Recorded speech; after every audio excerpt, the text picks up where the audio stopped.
everyone, and welcome to Chef AJ Live. I'm your host, Chef AJ, and this is where I introduce you to amazing people like you who are doing great things in the world that I think you should know about.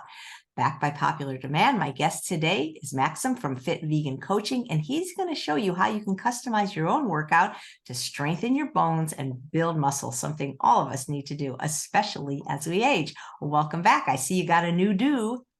Yes, well, thank you very much for having me. And yes, just clean it all off. It was too much work. Yeah, you're going to save a lot of money on shampoo now. A lot of money on shampoo and haircuts too, because I bought my own buzzer now. I can just do it myself. No, it looks really good, and people that have that kind of hairstyle, they all seem to like it. So yeah, and I don't know if you live somewhere really hot, but it must be great if it is hot.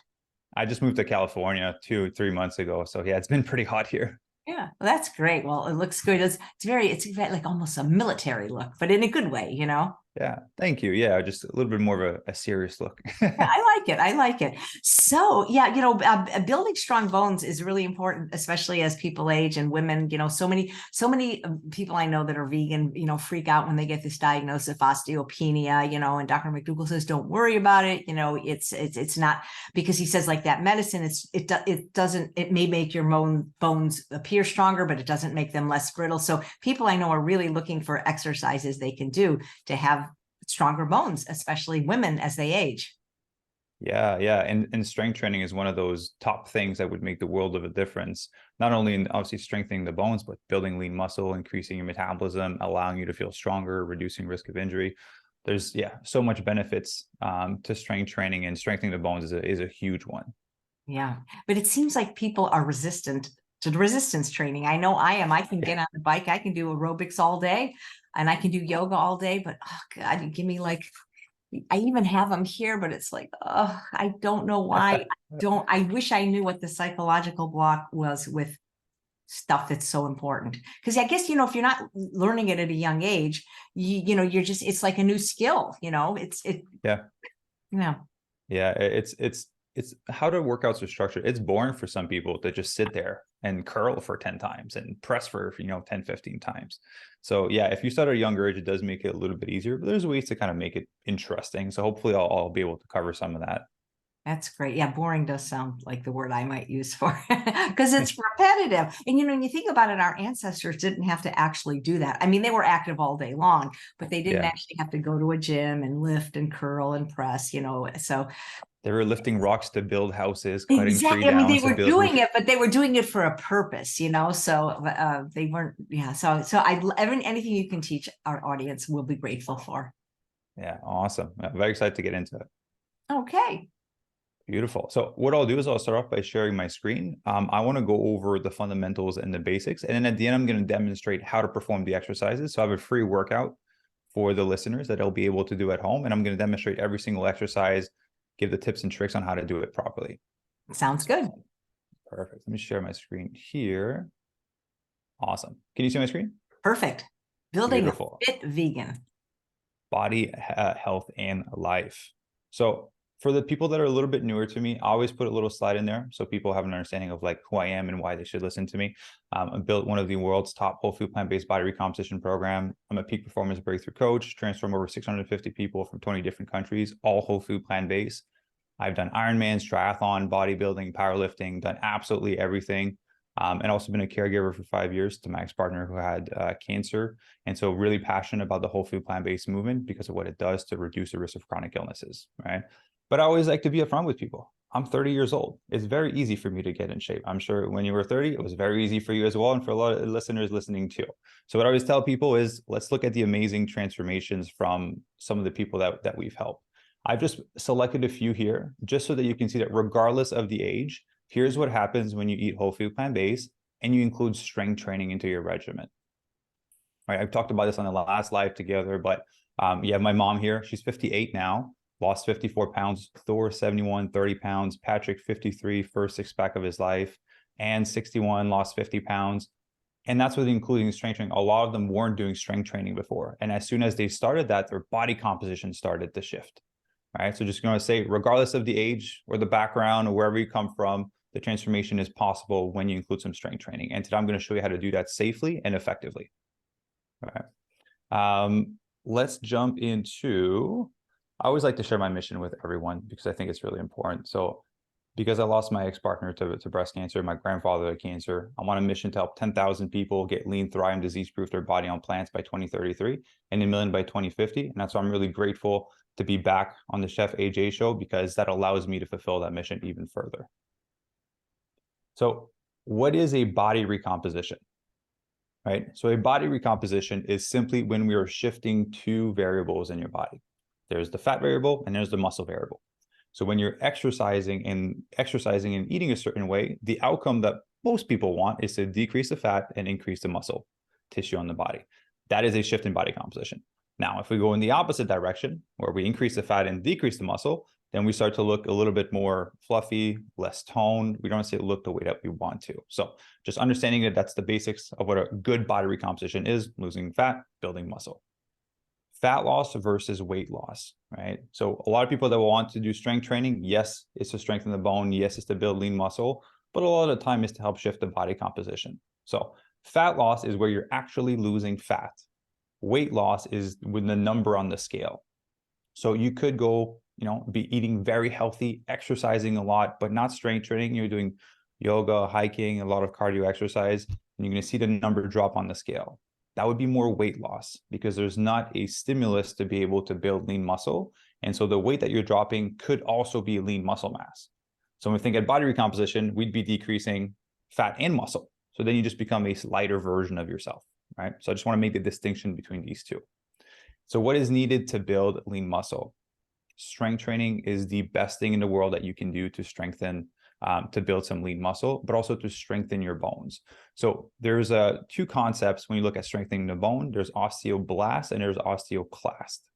So when you do bone bearing activity, so if you have your dumbbells, Chef AJ, that you had on your desk, and you're exercising, you're putting stressor on your bone. And in your body's natural response to that, your body wants to adjust to be able to handle this new pressure that is on the bone. And so there's a process called osteoblast. So if you've ever seen construction workers pour cement on the sidewalk, that's what it is. Basically, your body will create an extra layer of cement on top of it. And then it's going to go through the process of osteoclast, which is basically smoothing it out to make it a smooth bone, ultimately. So by having this additional pressure, you're dumping more bone cement on top of it and then smoothing it out. And that's how you strengthen your bones over time, right? It's a gradual process. You don't want to go and try to lift 500 pounds to really have strong bones. You'd build your way up to be able to strengthen them. All right. So let's go into this one: survival and adaptation. So those are the two core principles that if you understand these, it'll be very easy for you to exercise and build your own workout plans. So your bodies are wired for our bodies are wired for survival, right? They don't really care that you're trying to build muscle. They don't really care that you're trying to lose fat. They don't really care that you're trying to strengthen your bones. All your body wants is to live as long as possible, right? And so if it sees you eating, healthy food, but in a bigger calorie deficit, if it sees you severely over-exercise, your body will see the trend. If I have all this energy output, this very little energy input, and I continue down the road, I might die 10 years early. I'm going to run out of energy. And so what your body does is it slows down your metabolism to be able to adjust, to perform on less ultimately. The other reason is your body won't become fitter, build stronger muscles, build stronger bones if you don't give it a reason to. Your body likes to relax, right? It likes to chill. If it doesn't have to do anything, it won't, right? And so you have to give it a reason to want to build lean muscle by applying an additional stressor, and strength training is the best way for that. Now, when you're exercising, again, your body will find the path of least resistance. So Chef AJ, I'm sure you've done a squat before, right? You do your squat. If you're tired, it's a little bit heavy and you come back up, your knees kind of buckle in and they do this weird thing to try to get you back up, right? Your body's looking for the path of least resistance. It doesn't really care that you're trying to exercise your legs. All it sees is as there's a tree trunk on my back, I need to get it off of me to survive, right?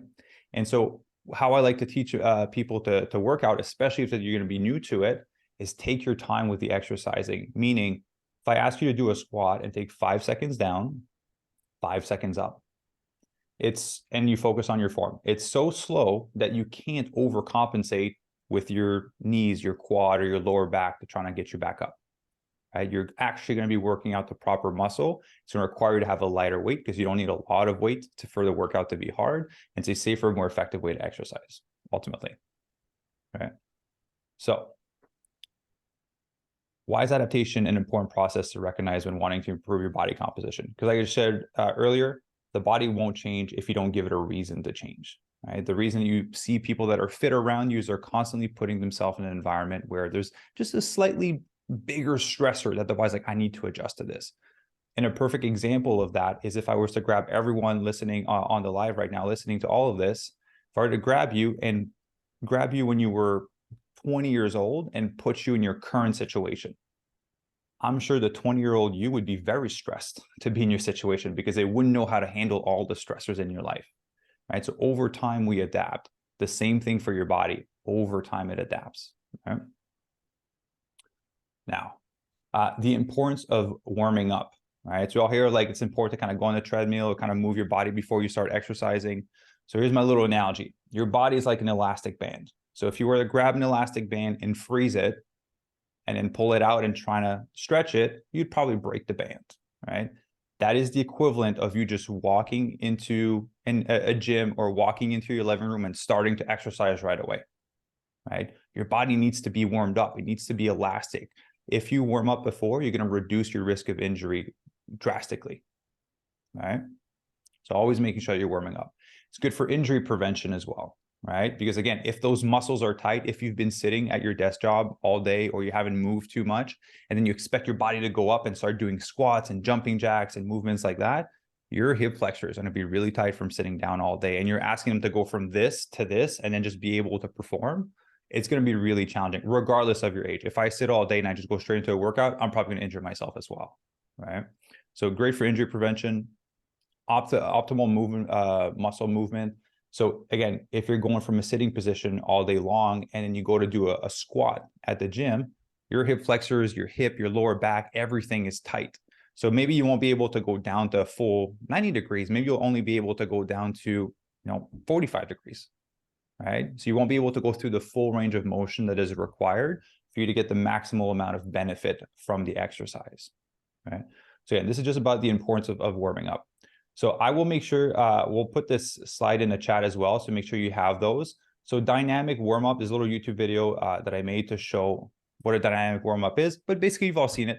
Arm swings, leg swings, kind of moving your bodies. There's movement to the warm-up. It's not static stretching where you're just bending down and touching your toes, right? Static stretching is more for after a workout.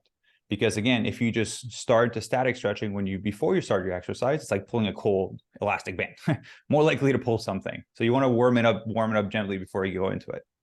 Animal flows is another great way to do warm-ups. And there's some debate for some people. I have members that are 40, 50, 60, 70, 80 years old doing animal flows, right? Everything can progress with time. And so it's basically, there's a orangutan, there's a spider, there's the inchworm, there's a bunch of different ones. But what it does is it's great for opening up your hips and your posture, right? So a little video, again, you don't have to do that one. I would start off with dynamic warm up if you're newer. If you're a little bit more advanced, you can try with the animal flows. And then traditional warm up would be like, going on a treadmill for 5-10 minutes before the gym, Stairmaster, bicycle, or something like that. You basically just want to get your body warm and a little sweat going so that your body is primed for the exercise, but also warm enough that that elastic band can stretch without any issues, right? So the benefits of strength training and hard training, right? So cardio, I call it hard training because people have a negative association to cardio. So it's hard training. If you don't train your heart and you have a great body, you're still going to die young, right? You need to have a strong heart and have a great body and you live a really long time. So there's an increase in bone density and bone health when you're strength training. There's an increase in lean muscle mass, which obviously declines as we get older. So it becomes even more important to put an emphasis on it. There's an increase in strength and endurance as you're building lean muscle. So how that can translate on a day-to-day basis is, you're bringing your grocery bags from the car to inside the house. You can bring a few more bags with you, right? You can try to go back to doing the one trip with all your bags. You have a bit more endurance, so you get less tired throughout the day. So you have more energy throughout the day because it's less demanding on your muscles because your muscles are used to it. There's an increase in metabolism when you have more lean muscle mass on your body because muscle requires a lot of energy in order to be able to maintain it. So what that means is you get to consume more food the more muscle mass you have, right? I'll show an extreme example. If you look at bodybuilders that are like 280 pounds and 300 pounds, you look at how much food they're consuming, it's enormous how much food they're consuming. But that's because of how much muscle mass they have. So we don't want to get you to look like Arnold, but if we can increase the amount of lean muscle mass, we'll be able to consume a little bit more food. There's an enhanced joint stability, because as you strengthen those muscle in forearm, elbow, shoulder, and your quad and your legs, your knee is going to be more solid. Your elbow is going to be more solid. Your shoulder is going to be more solid. It's going to be more protected. So the joint is less likely to be injured if you make a false movement in your day-to-day life, right? Enhancing hormone stabilization. So when you do include some form of strength training, and I'll put a little caveat to that, I'll just say resistance training. The exercises I'm going to show you in a few minutes are with resistance band, are with body weight, right? Your body knows gravity. Whether it's a resistance band, a dumbbell, a kettlebell, a water jug, your body just knows gravity. So that's what I mean by strength training, resistance training. Any form of gravity, any form of movement that you have that's against gravity, that's resistance training, right? So it does help you to stabilize your hormone as you strength train. So let's go to the next one here. Right. So it helps with the production of testosterone in the body, which is healthy for male and female to have in the body. It stimulates the release of growth hormones as well, which is awesome for nails, hair, all that fun stuff. It improves insulin sensitivity. I was just doing a podcast with Cyrus from Mastering Diabetes, had an amazing conversation about that. It helps to regulate cortisol levels. It helps to maintain healthy estrogen levels in women as well. It helps to balance everything out. It's just this magical thing that is not very appealing for a lot of people to do, but it has this huge list of benefits. So hopefully I can make it entertaining and fun for you today. In terms of cardio, AKA hard training, it helps to improve your heart health, helps to increase your lung capacity. So less out of breath when you're climbing the stairs or you're doing your run or whatever movement you're doing. Again, gives you more energy throughout the day. The more lung capacity you have, the more cardiovascular capacity you have. Obviously, it helps with longevity as well. It helps with weight management, and it enhances the circulation of oxygen in the body, right? So your body just functions better. If you've seen the documentary, I think it was in Game Changers, they had a few scenes where they talked about consuming meat and consuming plant-based products and how the vegans had better blood flow, right? It was a scene about erections. I'll just say it out there. It was about better blood flow. It's the one scene everyone remembers, huh? Exactly, yeah. So basically this whole conversation was about blood flow, right? And so there's better blood flow in the body, therefore better oxygen circulation in the body as well, right? Yeah, that part was everywhere on the internet when it came out. Yeah. So now the importance of cooling down. So we just covered before a workout. I'm going to cover after before I show you the middle part because it's a little bit more lengthy and I have to get off my chair to show the exercises.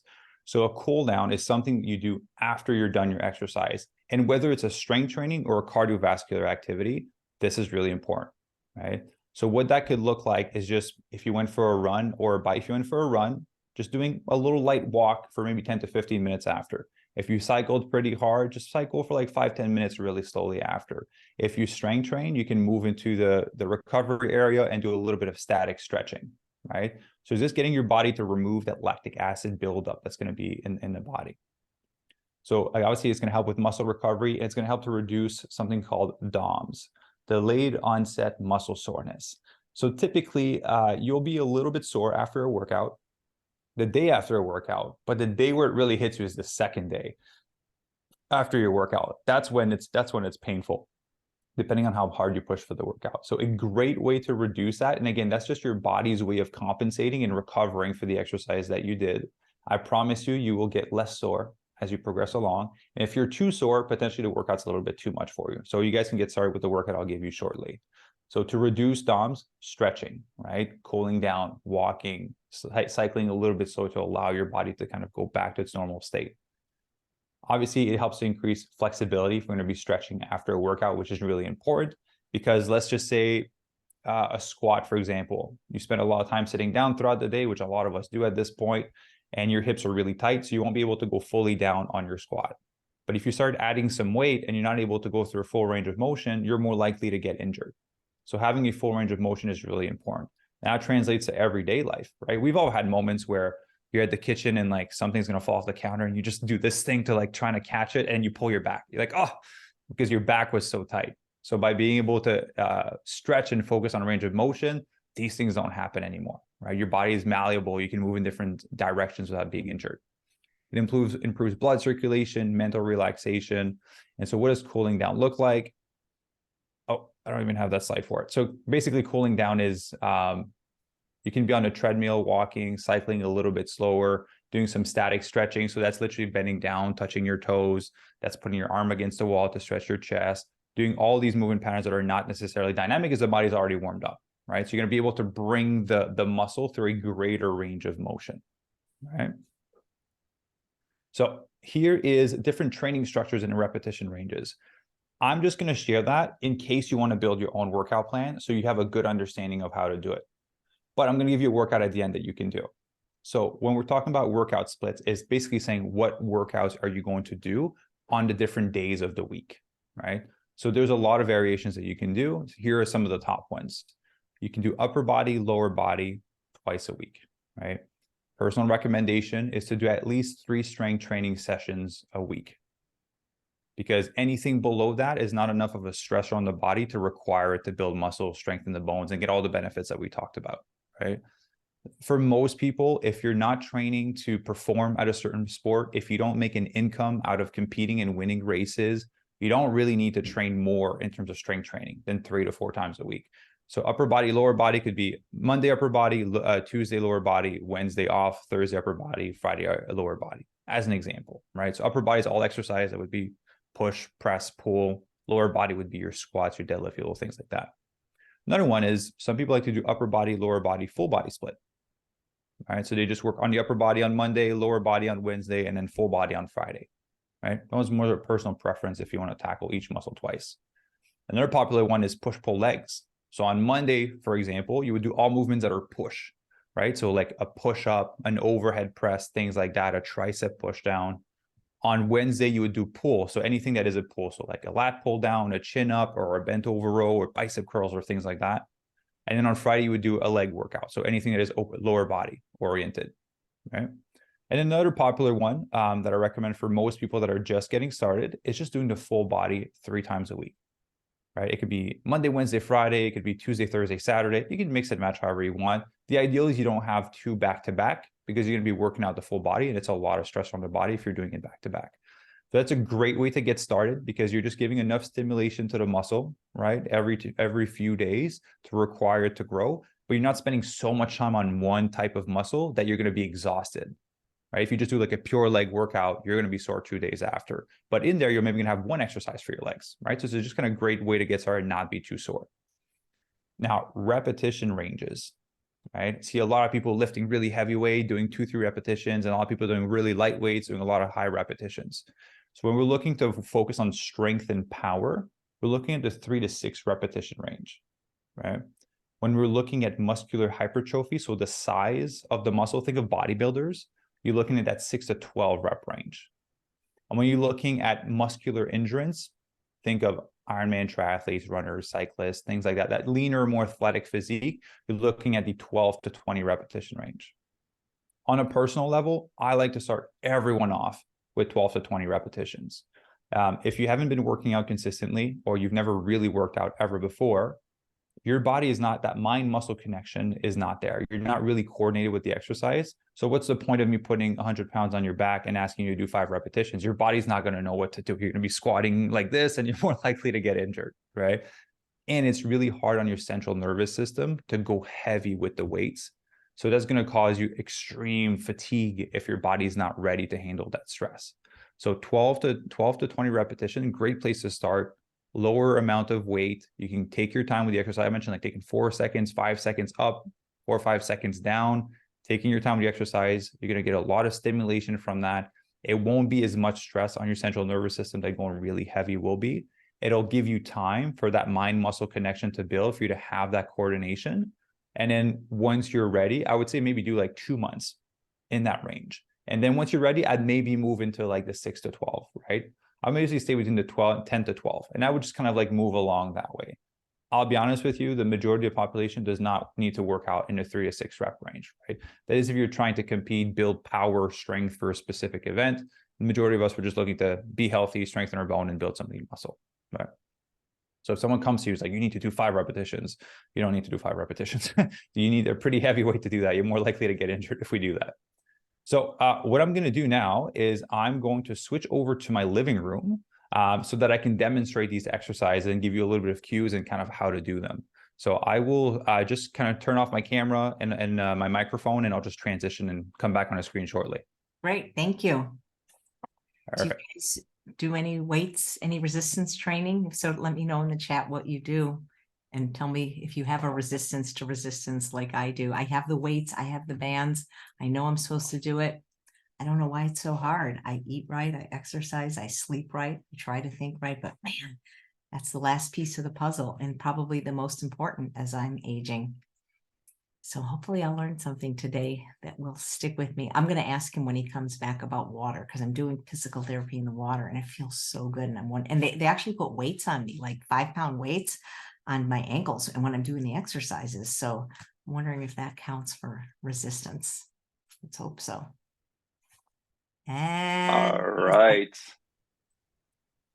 Perfect. So I was hearing your conversation about water. So it's a great way to and have less of the gravity, less of the weight on you. So when you have injuries or just looking to build muscle and kind of start your fitness, it's a great place to start for that. So definitely, I used to do when I injured my ankles, I would go running in the pool, and it really helped me rehab my ankle. So what I'm going to do, you guys, you can see my beautiful living room. I'm very tall, so I'm just going to talk from back there, but for the sake of being on camera right now, I'll stay here. So I'm going to bring you through a full body workout.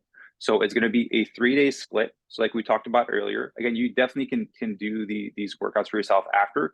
I won't share my screen, but I will tell you what the exercises are and show you how to perform them. And then the PDF will be available for you to download, that way you can follow through by yourself. So for full body one, you want to start up, again, we talked about a warm up. So doing a 10-minute warm up. So whether it's the dynamic movement, the arm swings, the leg swings, or things like that, or the animal flows, I would do about 10 minutes of that. Pick something of your choice: treadmill, bike, animal flows, dynamic warm up. You just want to get the body warm and sweaty a little bit ultimately. So the first exercise is, I always like to start off with the bigger muscles when we're doing a full body workout, because it requires more energy. It's a little bit more tiring to do at the end. So the first exercise is a body weight squat. You guys have all seen a body weight squat before. So I'm going to try to angle the video. So there you go. All right. So a body weight squat. AJ, can you hear me properly even if I'm this far? I can hear you perfectly. Oh, okay, perfect. Awesome. So a big part is, again, I just have shoes, so you guys don't have to deal with my feet on camera, but you can do it flat. You can do it with like no shoes when you're at your house. A big part that you're going to be focusing on is sitting your butt down, right? So we've all seen what a squat looks like. You're going to go down like this, right? You want to stop at 90 degrees. There's no need to go lower like this, because it's a lot of stressors on the hips and on the knees. So what I'm saying is, some of you might come down and be stuck here. That's because your hips are really tight, and we can work on that with you. So ultimately, if your hips are really tight for now, the main thing that I would recommend is just stop at a range of motion that you have and then work your way up. And then the next one, just trying to go slightly lower than the previous one and work your way up. As your hips and your legs warm up, you'll be able to gain greater range of motion ultimately. If your hips are tight, working on mobility, but also if they're cold, your range of motion will be affected. So basically, a body weight squat, it's very straightforward: up and then down to 90. So when you're coming up, you want to squeeze your butt cheeks at the top. And when you're down here, what you want to, what a lot of people do, is they're going to lean forward and press off their toes. You want to push off your heel when you're back here, because when you push off your heel, and if you just stand in this position and you transition the weight to your toes, you're going to feel it in your quad. If you transition to your heel, you're going to feel it in your butt, which is the thing that we're trying to do. So when you're down here, all you want to do is squeeze your butt cheeks, and then you get back up. That's how you get proper muscle engagement on the squat. Now, if you're a little bit more advanced, you can use dumbbells on each side of your hands. You can use a resistance band and go down and then come up and squeeze, all right? Resistance band, a little bit harder for squat. You can cross them like this to get a little bit more resistance, or you can just simply have them on each side of your body like this. They don't work for me because I'm 6'4" and the band doesn't stretch that much. So you can add some resistance in whichever way form you want. The second one is going to be push-ups for the exercise. Again, those are just 2 rounds, 2 sets of 10 to 15 repetition. We just want to get the body started, get that mind-muscle connection going, and get your body to be coordinated with the movement. So we've all done a push-up before.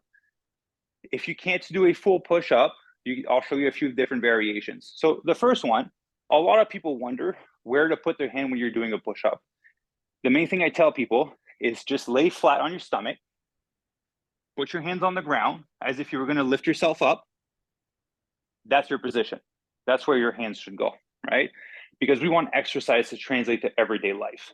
If you're going to push a door when you're leaving somewhere, you're not going to push like this, right? You're not going to push like this. You're going to push like this. So same thing for your push-up. Those are muscles that we want to strength train and make stronger. So put your hands on each side, feet, you're going to press up and touch your chest to the ground and up. If that's too hard, same thing, right? You still have the position. Simply put your knees on the ground and do the push-up. If you want to, in another alternative, same thing. Go on something that's inclined. You can grab 2 kitchen chairs. You can grab your kitchen counter, whatever it may be. Just kind of put your stomach approximately where you would want to push off of, and then you can have your feet like this and push. If this is a little bit too hard, have your knees on the ground and push, right? So the more you decrease the angle of the exercise, the easier it becomes. We've had members start off with just having their hands on the wall and starting to push off with a slight little incline and starting to push off that way. So again, just do the one that you're able to perform 2 sets of 10 to 15 repetitions. Let's go to the other one. Resistance band row. So this is going to be a back exercise. So far we worked out the legs and we worked out the chest. Now we're going to move to the back, which is another big muscle. So you can have your feet on each side like this, right? And you get to create the tension that you want in the band for yourself. A big part, I see people being like this, where they're round back and trying to exercise like that. What you want is you want to have a straight line from your head to the top of your shoulder to your lower back, right? So if you were to put a stick right now from here to here to here, all 3 points would be touching. So what that requires is my butt to be sticking out versus in where my back would be like this, right? So straight line. And then, I'm just trying to create enough. I got long arms. I'm trying to create enough resistance. There you go, like this, right? And then you're simply going to pull. Your hands are acting as hooks. All you're doing, they're just holding on to the band. All you're doing is you're pulling your elbows towards your back. By pulling your elbows towards your back, you're going to engage your back properly. Versus if you're just trying to grip it and pull on it, you're gonna be using a lot more forearms and bicep, which is not the point of this exercise. There's other exercises for that. So hand is a hook, pull with your elbow, squeeze the back, right? If you have dumbbells, same thing. If you have a barbell, a kettlebell, whatever machines you have at home. The 4th exercise is overhead band shoulder press. That one's going to be challenging because the band doesn't stretch that tall for me. But basically, we'll do it on our knees. Imagine you're standing up. So basically, it's a shoulder press with the band, all right? So if you have dumbbells, kettlebells, barbell, or resistance band, it's the same thing. So you can do it on your knees like this if you want to. What you're going to do is you're going to allow your hands to go down slightly below 90 degrees. Now, the important part to notice, and you guys can see this from the side, from the front, is my elbows are forward, right? They're not here. Because if I was to have my arms here and trying to go down, that's a lot of tension on your shoulder joint. So hands going to be slightly forward and you're going to press up. So elbows come in and then elbows kind of open out and flare out. The best way to kind of illustrate the alternative of that in real life is if you had a box in your hand and you were trying to push it somewhere, to put it on a shelf somewhere, how would you do it? You wouldn't grab it like this and try to push it like this, right?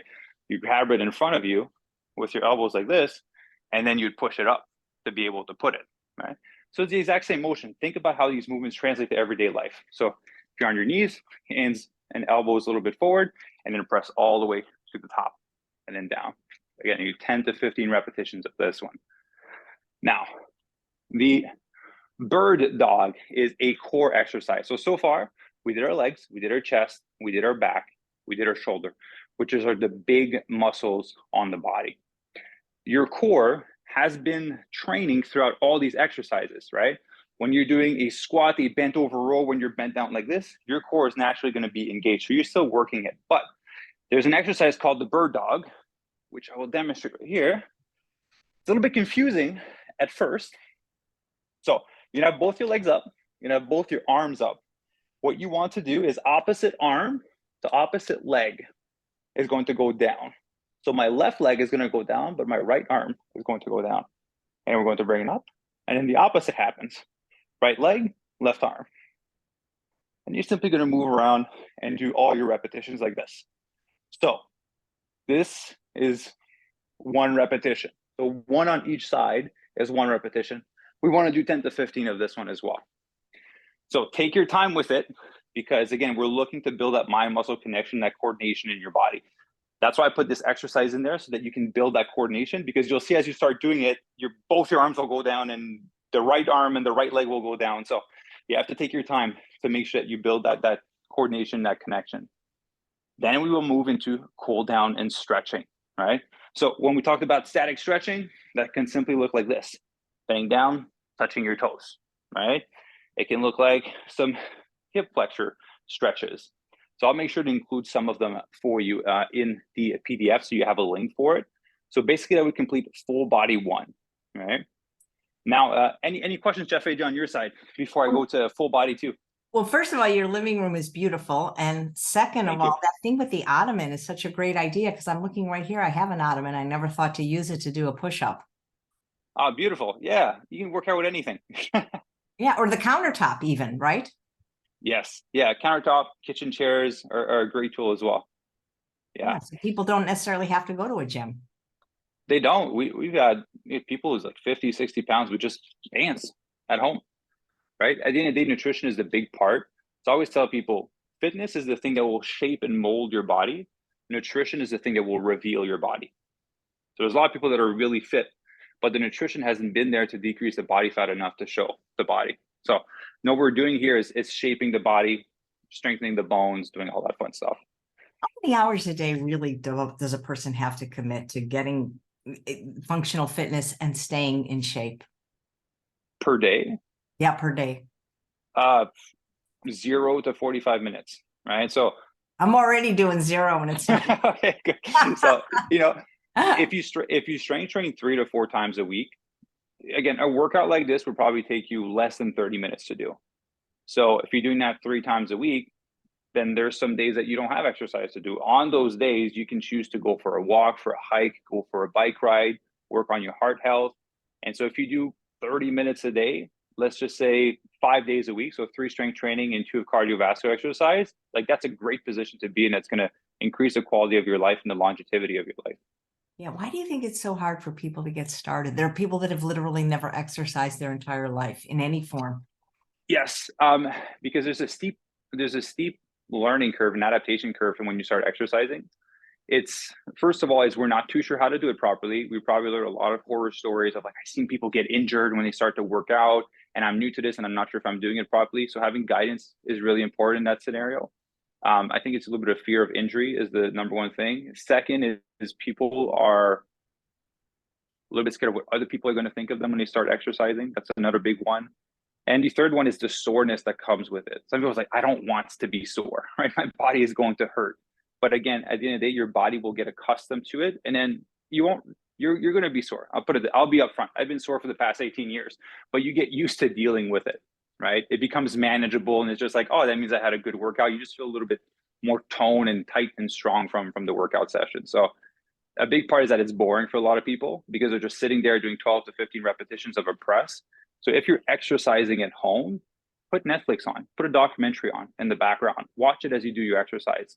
Because the big part is if you have nothing and you start exercising, it'll be very boring, especially if you haven't done it at this point. Like, it's going to be really boring.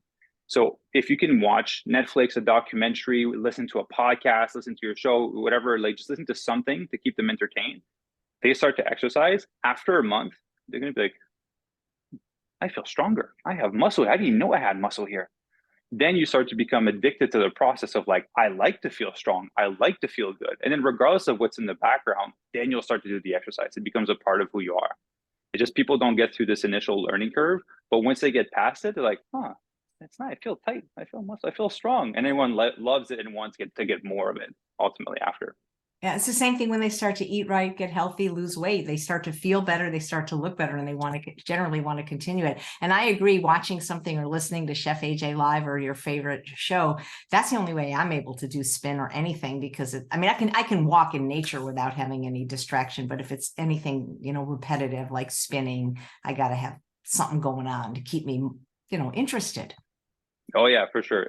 When I strength train, I listen to music because I need that constant change. But yeah, if I'm doing a bike workout or something like that, I'm gonna watch a little bit longer term video to help and entertain me throughout that time. Yeah. It does help. Or working out with somebody else sometimes, right? Yes, and that does help a lot. You just want to make sure that it's someone that will be as motivated as you are. Because if you don't want to work out, your friend's like, well, I don't want to work out either, so let's just not go today. And then it gets pushed to a few months. So find someone that's like really ready to make a change. That'll make the world of a difference. Accountability is really important. Right? Beautiful. So I'll go into workout 2, full body 2. So there's only 2 more workouts. So just going to explain the exercises. Again, the reason why I'm sharing all of these things is for you to understand the fundamentals of some of these exercises, because you can hear doing a squat, but you don't know that you need to put the pressure on your heel versus your toes, for example. So that's why I want to share these little tips to you guys. The full body 2, we're going to start off with a body weight split squat. All right. So you probably heard of lunges, very similar. So what you want to do, a lot of people don't know where to put their legs, right? They're trying to lunge like this. It feels uncomfortable. The hips are tight. Take a knee. Take a knee. Put your foot where it's comfortable. Put your back foot where it's comfortable. That is your position to do your exercise. All right. And very simple. Your body knows how to move for your own biomechanic. So there's no need to try to have it like this or trying to have it really be tight. Take a knee. And I'm going to add some resistance to it here. Take a knee, and it's going to tell you the right form. Right. So you can put the band under here. Have your knee on the ground. You can bring the band if you want to add some resistance up here, and then press up and down and up. So when you're up here, again, squeeze. You want to squeeze your butt cheek. Anytime you're doing a leg exercise and it involves pressing up like this or down, if you're on a machine, squeeze the butt cheek. So arm down and up, right? And then same thing with the other leg. You're going to put your foot on there, take a knee. You have your right position, and then you're going to press up. So whether you have dumbbells, which you can hold at the bottom, kettlebells, barbells, whatever it may be, the bands are only up here to create resistance because you got to stretch them. Now, the second one is banded reverse grip row. So in the previous workout, we did rows with our hands like this, and we were pulling, right? So now what we're going to do, if you have bands at home or dumbbells or barbells, whatever it may be, instead of having your hands on the upper hand like this, we're going to turn the hand in supination position. So we're going to grab, that's my favorite way to do it with the bands. Just have the bands between your legs here, because if there's some resistance on there, same thing. Head, upper back, lower back, everything is straight as a pole. All right. You come down here with your hands facing the outside. Your hands are just hooks. You're going to pull from your elbows and squeeze your back and down. Squeeze the back and down. All right. So by changing the angle of your hands when you're pulling, you're changing the degree and the angle at which you're exercising your back. So you're targeting a different area of your back, ultimately. So yeah, 2 sets of 10 to 15 reps with that one. Resistance band chest press. This one, it's a little bit harder because I'm by myself right now, and I don't have a door frame within this video here.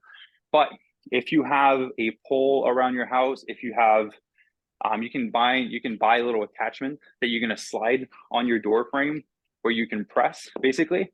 But just imagine that the band is attached behind me on something, and you're going to press, right? And it's like a push-up basically, but you're standing, and you're going to press with the resistance of the band, but the band is attached to a door frame, to a pole, or to something like that to create that additional resistance.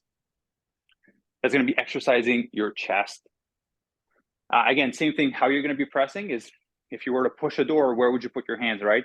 You wouldn't go here. You wouldn't go here. You'd probably just be shoulders back, be pressing like that.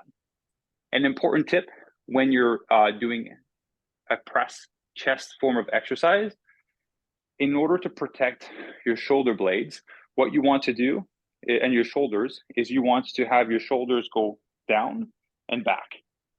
And that's from here that you press. Because if you don't do the down and back and you just press, your shoulder is going to be unstable. So your shoulder joint is a ball and socket. right? So it can move and rotate like that. So when you bring it down and lock it in, it's solid. It won't move. And so it's being protected when you're pressing and doing your exercises. So shoulders down and back. Again, it's not a big motion, because some people will press and will do this, or we'll try to do something like this, down and back, and then keep them there, and then just press, right? Lateral band raise. Perfect. All right. Lateral band raise. So again, you can do this with dumbbells, kettlebells. You can't do that with a barbell. It would be pretty impressive if you could do that. So you just want to have one foot on. You can have both feet if you prefer to. And what you're going to do is you're simply going to raise them laterally, so beside your body.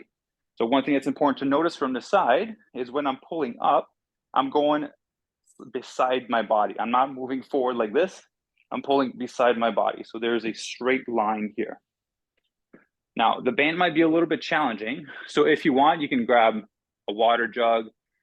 I had some members grab a reusable grocery bag and just put some cans of soups of beans and lentils in there just to create some weight. That wasn't as hard as the bands would be, because as you get higher, there's obviously more resistance on them. So that is for pulling to the side. Now, the big part is when you're gonna be pulling to the side, you don't want your hand to be like this. You see the angle of my fist? You want your hand to be like this.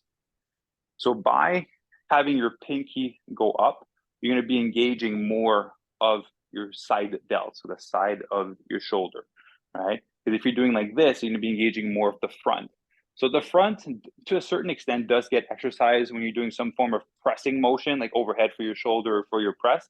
So it is already getting some engagement, so we don't need more of it. That's why you see a lot of people walking around, bodybuilders walking around like this, right? I'm not big enough to walk like this, but we walk around like this. So by having your pinky up, you're properly engaging the part of the shoulder that we're trying to exercise. All right. So last one for the core exercises, we're just going to do a plank for this one, right? So a plank, actually, let me explain to you all how to strengthen your core properly. So a lot of people, if I were to ask you to strengthen your core, a lot of people would just squeeze their stomach like this, right? They were just trying to like hunch down and squeeze their stomach. That's engaging your core, your abs. What we want is to work on your core strength. So the way it was explained to me a long time ago is you have a can of soup and a label around it. The label around it is the six pack, is the thing that everyone sees that they want. That's revealed through nutrition. Now, to have a solid can, a solid core, which is the foundation, there's a few things you need to do. First one, and you can do this with me on the live, drive your belly button in, pretend like you have to pee and hold it in. So basically like a Kegel, right? So drive your belly button in and then Kegel. You can feel that little difference in your lower stomach being engaged. Now, some of you probably stop breathing right now.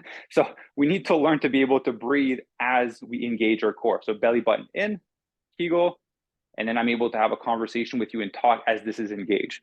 Now, when we're gonna do this as a plank, you can do it as a full plank with your arms straight. If you have bad wrist, you can just go on your forearms. You're gonna get a lot of amazing results from that as well. You can go on your forearms like this, and then you're going to squeeze your butt cheeks to make sure your body stays in a straight line. We don't want any of this. We don't want any of this. So you're here. Now you wanna drive your belly button in, Kegel, and then stay there, right? You're gonna hold that for about 30 seconds.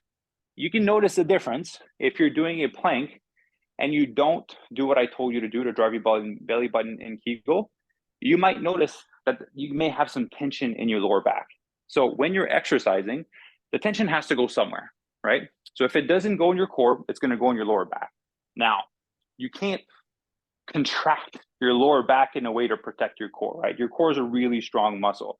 So we need to strengthen it properly so that when we do a bent over row, a squat, any other form of exercise, we're protecting our lower back. That's how you protect your lower back. That's how you strengthen your core, right? And for that matter, driving your belly button in and doing Kegel and being able to breathe through it and do your repetitions is something you should do across the board for all of your exercises, right? Because then it'll just become second nature for you and you're gonna be able to build up that resistance in your core. So that is, and then obviously we're gonna move into a cool down. I'm already warmed up now, but then we're gonna move to the cool down for full body too. And that's gonna wrap up the second day of working out, right? And again, that's below 30 minutes to do. And then the amount of pauses of rest in between your sets, about 60 seconds. 60 seconds would be a good enough of a break to get started and kind of like be able to recharge enough to be able to do the next set, right? Perfect. Any questions before I move out to workout 3? Your plank is impressive. Oh, thank you. Appreciate that. I've been doing my Kegels. Yeah. I mean, it just seems, when you do it, it just seems effortless. Thank you. Well, a lot of years went into that, and it's going to happen for you too, and for everyone listening. Awesome. So let's move to full body 3, right? So it's going to be your last workout of the week. Typically, people will do it on a Friday or a Saturday. Again, we're going to start off with our warm up, right? Very important to warm up the elastic band before we go into our exercise.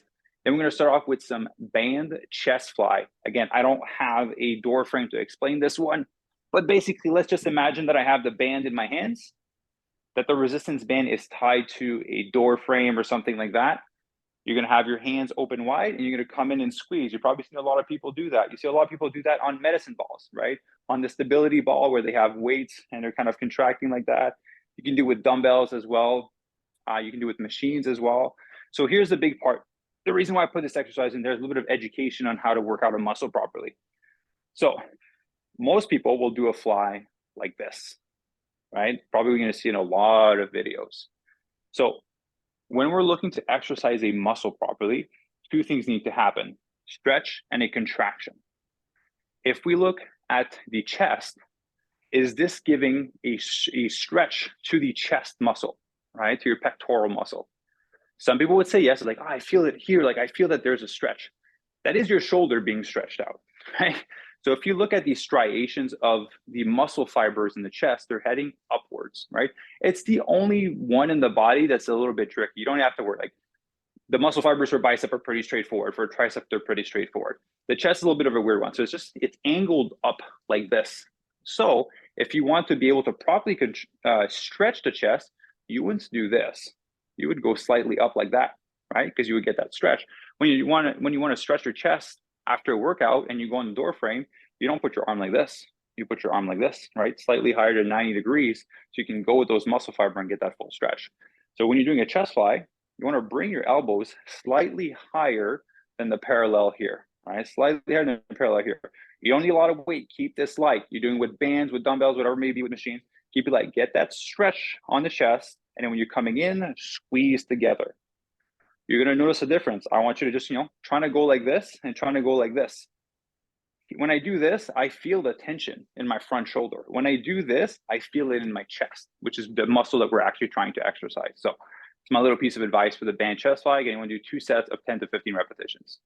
Now, the band reverse fly. This can always be done with cables, dumbbells as well if you prefer to, cans of soup, jugs of water, whatever it may be. So we're going to adopt the same position when we're doing our bent over row earlier. So we want to basically lean our butt down, head, shoulder, lower back align. So again, if you were to grab a broomstick or something, it would be a straight line. Once you're here, what you want to do, and I'm just going to do it with really close for my legs here, not have too much resistance. You want to cross your bands, right? Because if you have long arms like me, it's really loose at the bottom. And what you're going to do is the same almost as a lateral raise that we did earlier, but now we're doing angled down. So we're going to be targeting the back area of our shoulder called our rear delt, right? It's going to be like this, and then up and pull. Up and pull. There's a lot of resistance. Up and pull, right? So when you're doing it, same thing. You don't want your hand like this. You don't want your hand like this, pinky up. So by doing the pinky up, you're actually engaging the back area of your shoulder, which is the area that we're trying to exercise. The important part is on this exercise, head, top of your back, lower back, straight. Your core, belly button in, Kegel. If you do these 2 things, you're protecting your lower back. You're going to have great form. You're actually going to be targeting the muscles that you want to work on. Now, I want to be upfront that it might be overwhelming, all the things that you have to think of as you're doing an exercise. Just like anything else, it takes practice. The more you do it, the easier it's going to become, the more it becomes second nature, right? We've all went to a job that we started and we didn't know how anything functioned. Within a few months, we knew where these files were. We knew where to find this thing. We knew who to contact for whichever problem we had. You learn these things over time. So it's like starting a new job, right? There's things to learn, but once you know them, they become second nature to you, right? Now, the third exercise is going to be mini band glute bridge. So this one, if you don't have a band, you don't need to have a band, but basically a little loop band that you put on your legs. And we're going to do the glute bridge. I'm going to move this to the side. Right trying to angle myself in the center of the camera. There you go. So you're gonna have your feet firmly planted on the ground, wherever they're comfortable, right? So you don't have to have them out, don't have to come in too tight, just wherever they're comfortable. You're gonna keep your back and your head on the ground. And then what you're gonna do is you're simply going to move your hips up, right? You're gonna move your hips up and you're gonna squeeze your butt cheeks. Now, notice that my toes are off the ground. You wanna keep the weight on your heels. When you're putting the weight on your heels, you've engaged more of your butt and your hamstring, which is the muscle that we're exercising in this scenario. Then go up, you're gonna squeeze, hold a little bit, and then down. And then up, squeeze, same thing. So if you have a band, you would wanna push your legs on the outside to create additional resistance, but I don't have a band here. So if you don't have a band, it's fine. You can just go up and squeeze. If you wanna add resistance, it's a little bit more challenging with a resistance band. So I recommend putting something on your hips. A water jug, a dumbbell, a barbell, whatever it may be, but add some additional weights here and squeeze. It's gonna add some more resistance to your exercise, right? That one's pretty straightforward, is we're looking to work on your glutes, your butt cheeks, basically. So a lot of people have underactive glutes because we're sitting down all day, right? So our glute muscles are just relaxed all the time. So our glutes aren't firing properly. So how that translates when we're walking, people are walking with, they're slightly leaning forward. Like people have bad posture, right? Slightly leaning forward like this. So you're walking like that, but you're not engaging your butt properly. So if I was to ask you to stand tall and contract your butt cheeks and walk, you already notice a difference in your posture and how tall you walk. So by doing this, by not engaging your hamstring, your butt cheeks, and you're walking, more tension on your lower back. Shoulders are a slouch. You're gonna have some shoulder pain over the years. So if you were able to, again, have those contracted when you're walking, because when you're pressing, you should be pushing off, right? But we don't think of that. So if you're walking and you're actually doing it properly, your posture is going to be better. You can reduce your risk of back injury, shoulder injury, and all the pain that comes from that. That's why it's important to exercise them when we're working out, so we can make them stronger so they can do their job when you're walking and moving throughout the day. And only 2 more exercises. So seated band shoulder press. So this one's pretty straightforward. You can do it at your kitchen chair. You can do it on your couch, whatever it may be. You're just gonna have your feet on the band here to have some resistance. And then same here, you're going to press up, right? Just like the other exercise that I showed earlier, but this one you're sitting down. So when you're doing a standing shoulder press, your core is the middle ground, right? Because you're standing. So this is the middle area that needs to be stabilized, or else you're gonna do something like this as you're trying to push. So when you're standing, it's an opportunity for you to work your core. That's why I put it in there, right? No secret. When you're doing seated, you don't have to, your core still needs to be engaged, but it's less tension on it. So you can actually push a little bit more with your shoulders. Again, very important. If you have a box in front of you, how would you hold it? How would you put it up, right? You wouldn't go down like this and trying to push it up. You have your hands slightly, like your elbows a little slightly tucked in, and you push right up. So same thing when you're doing your seating shoulder press. And then the last one will be the Superman. So there's different ways to do the Superman. So there's one as the plank. So when we did the first exercise where we had the opposite arm and the opposite leg lift, this will be the same thing, right? So you can have the opposite leg and the opposite arm lift up and touch the ground. Lift up and touch the ground. If that's too hard, you can do it on your stomach, right? The opposite like this. So when you're coming up, you want to feel the squeeze, butt cheek, upper back. Right? You can work your way up from the ground to being up and then doing it. Then obviously you'll be able to increase your core strength. So I recommend starting on the ground. If doing the plank one is a little bit too hard right now. But again, as you start on the ground, you'll be able to strengthen your core over time. Then you'll be able to move to full plank. Then we move into your cool down. Again, static stretching, treadmill, light cycling, walking, whatever it may be. So those are the 3 full body exercises. And we're gonna make you guys, you're gonna have access to work out. If you have any questions, AJ? Yeah, and also, maybe you can monitor the chat to help me, because people will be asking stuff that I won't be able to answer for sure. Absolutely. I know that you have a whole team of coaches, but do people ever get to work with you if they want? Yes, yeah. So I have limited spots because I am, just like you, very busy schedule. So I do have spots available to work with me directly for sure. That is cool. So I'm guessing you work with people on Zoom, but if they lived in LA, could they work with you in person? I don't really work with people in person just because I'm very expensive in person. So I can provide more value online ultimately. I don't know if you saw my announcement. Are you familiar with Dr. Lori Marbus? Of course, she's on the show regularly. Oh, awesome. Oh, she's a part of the team now. So we're doing blood work for our members when they come into the program so we can identify deficiencies, tailor the nutrition to those deficiencies, and we do blood work at the end. So she's a part of the Fit Vegan team now. Oh my God, she didn't tell me that. She was just on like a couple of weeks ago, and that's so cool. We made the announcement on Tuesday this week. Okay, well, she didn't say it the week before. Well, wonderful. Yeah. So yeah, workout, nutrition, everything is taken care of. I did have one more slide in the presentation. Sure. And I don't need to share my screen. I can just share it from here, basically. But it's about post-workout nutrition and how to fuel yourself properly post-exercise. Because you're going to be putting so much effort into doing this activity. And again, there's adaptation curve at the beginning. So it might be a little bit more challenging. You maybe don't want to really to be doing it so much. And so I just want to make sure that we're optimizing the results that you're going to be getting from that effort. So a lot of people ask me if they can exercise fasted or they need to eat a meal before they work out, right? You definitely can exercise fasted. The only thing is you want to have some form of, protein and carbohydrates really soon after a workout. I'm talking within like 10 to 20 minutes after a workout. Here's the reason why. When you're exercising, you're tearing muscle fiber, and your body needs amino acids to be able to rebuild that muscle, right? And amino acids is found in protein for the most part. So if you think of training fasted, your last meal you had was the night before. So that food got digested and it's a little bit long gone. And so your body will need some help to start the recovery process if you're exercising fasted. Now, if you had breakfast before, for example, and you're working out in the morning and then you worked out, you can wait 2 hours if you want to before you eat, because your breakfast is the thing that's fueling the recovery of your training session. So that's a little caveat that I wanted to put for people is you can train fasted if you want to, just make sure you have like an oatmeal or overnight oats or a smoothie or something after you're done your training session. Right, because a lot of people do intermittent fasting and they don't eat until lunch sometimes. Yeah, exactly. Yeah, so it's about timing your exercising with when you're about ready to eat food. But as a general rule, you want to have some food pretty close after workout if you are fasted, just to help you optimize your recovery in the training session you had, which can give you better results, then you feel better, and then you want to do more of it. And it's kind of like that momentum that's being built. What do you eat after a workout? I work out in the evening, so I'm gonna have a meal for my lunch. I'll wait like 2 hours or so, then I'll work out, and then I'll come home and just have dinner. So usually it'd be like a Buddha bowl, a stir fry, or we made some like vegan pizza yesterday with like an almond crust. So yeah, just whatever we feel like having for dinner.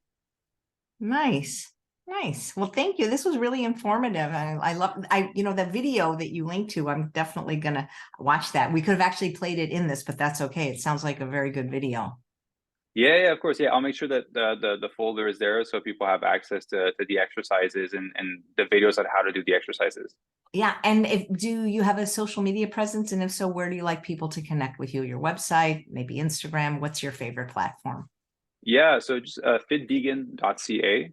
If you go on there, I made it simple. At the top, you can find my podcast, my Instagram, my YouTube, all the darn platforms that exist nowadays. If you do a fitvegan.ca, everything's at the top there.